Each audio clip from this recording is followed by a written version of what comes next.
Just like the Hulk, Brett Smash! It's Some Guy Who Could, starring Brett Picorni. Featuring Brett Picorni. Guest stars on the show include Sal, Peppy, and the lovely Paula. Today's episode brought to you by Brett Picorni. What's up, guys? Today we're making mashed potatoes of the delicious variety. I've got here my potatoes, and yes, these are fingerlings. See, I was looking for La Rat potatoes, and really the only way I could get them was in the fingerling variety. Plus they came with these really cute pink red ones. Anyway, as you can imagine, peeling all those was a B.I. double hockey stick. But that's okay. Sure, this isn't a ton of potatoes. It's not gonna give us the world's largest serving of mashed potatoes, but it's gonna be super good. The idea behind having waxier potatoes like these is they should give us a silkier product in the end, especially the way we're making them. Now let's get right into it. You wanna put the potatoes into cold water, not hot water, not simmering water, not boiling water, cold water.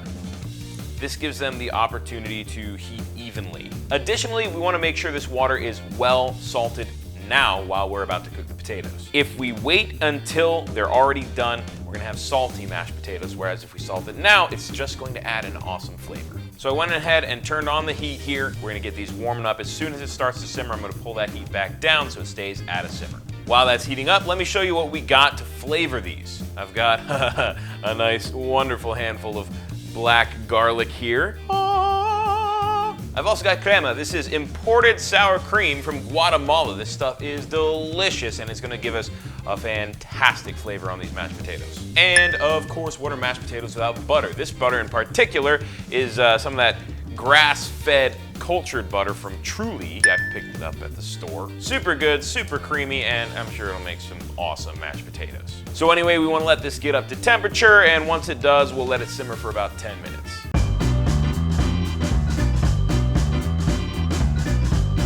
All right, guys, our potatoes are done, and I'm really excited. If you haven't had these little teeny red dudes, they come in most packs of fingerling potatoes.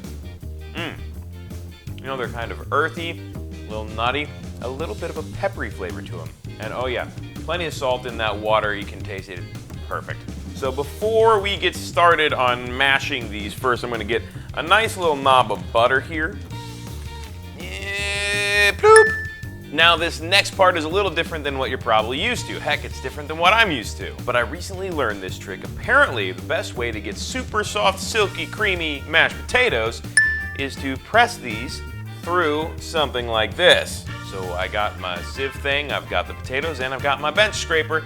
Let's give this a go, right into that butter.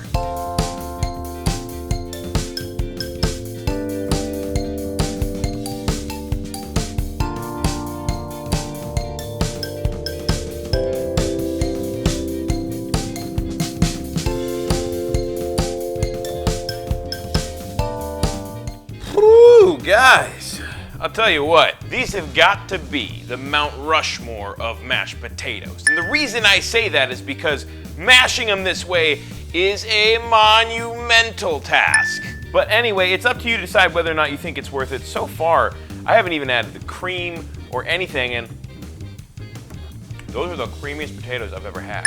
So let's keep going with this. I'm telling you now, it may have taken a while to peel all those little fingerling potatoes, but it took even longer to push them through that sieve. So if you try this, I'm gonna recommend you cook them pretty long.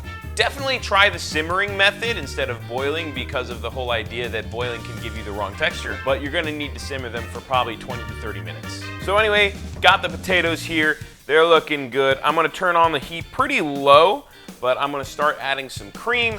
I got heavy cream here because, you know, flavor and stuff. Now, I'm gonna be honest, these potatoes are already an amazing flavor, and it's just potatoes. I didn't do anything, I just, you know, simmered them in that salty water, but they are very good. Regardless, gonna add some of this heavy cream. There's already some butter in there.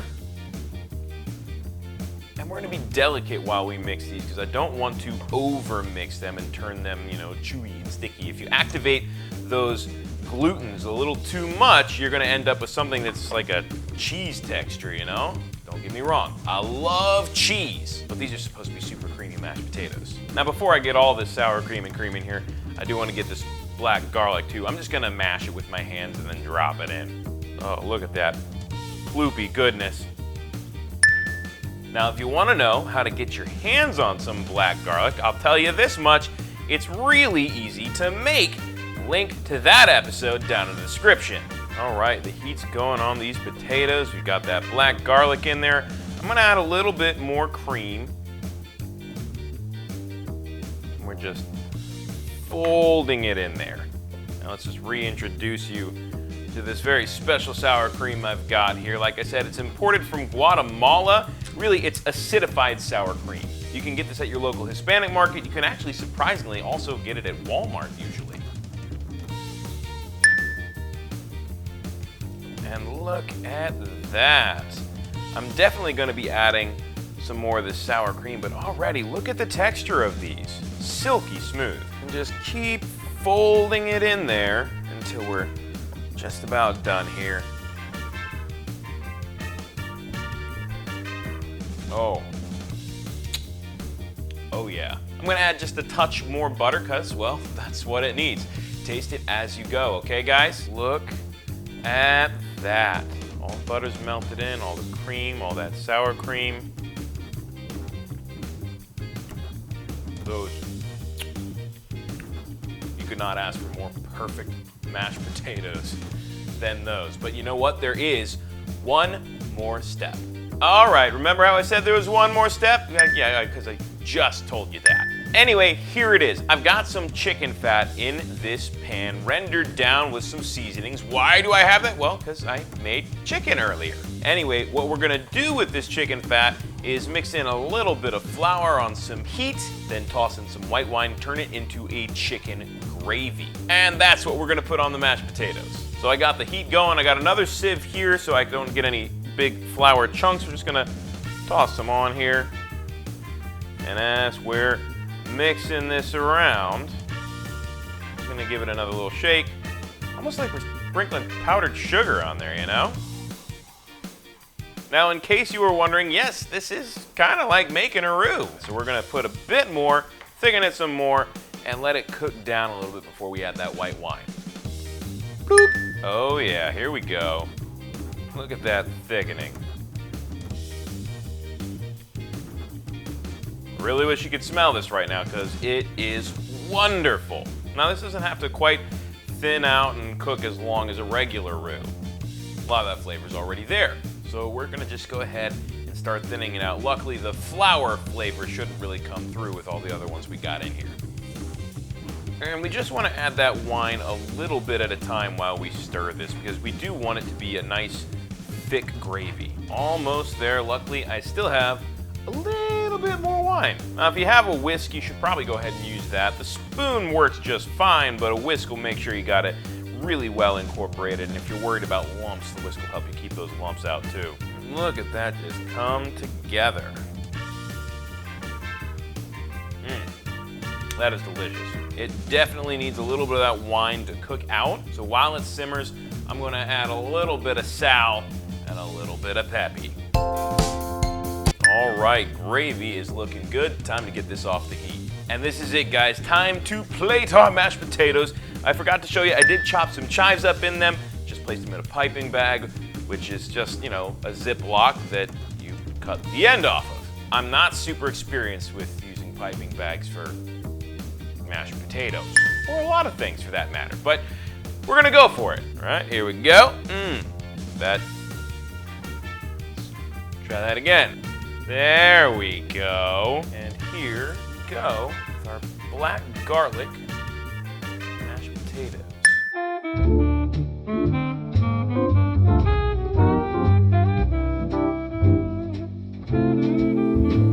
Look at that. That is gorgeous. Let's add some of this gravy. Just a little bit right on top here.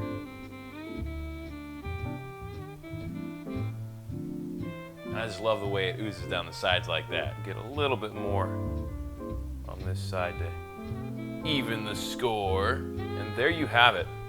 These are mashed potatoes, not as hard as you might think, just a fair amount of time it took to do it. But yeah, black garlic mashed potatoes using a couple different kinds of potato. They've got a little bit of a salmon colored tint to them, and that's from those little red potatoes. But man, oh man, doesn't that look beautiful? I mean, it's almost a shame to bite into this. I mean, look at that. In fact, I'm gonna leave that to look as beautiful as it does for a few minutes, just so I can bask in it. In the meantime, I'm just gonna pipe some of this extra stuff into this spoon.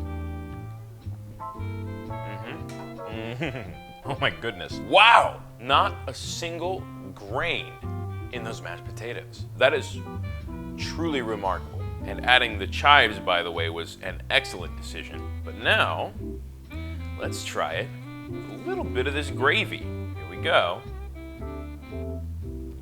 Bombs away. Oh my gosh. Yes. Oh yes. 100% yes. Oh my. Wasn't expecting my entire meal for the day to be mashed potatoes, but I'm gonna eat all of these, I'm pretty sure. Anyway, guys, that's all I got for you, and if I say so myself, it's quite impressive.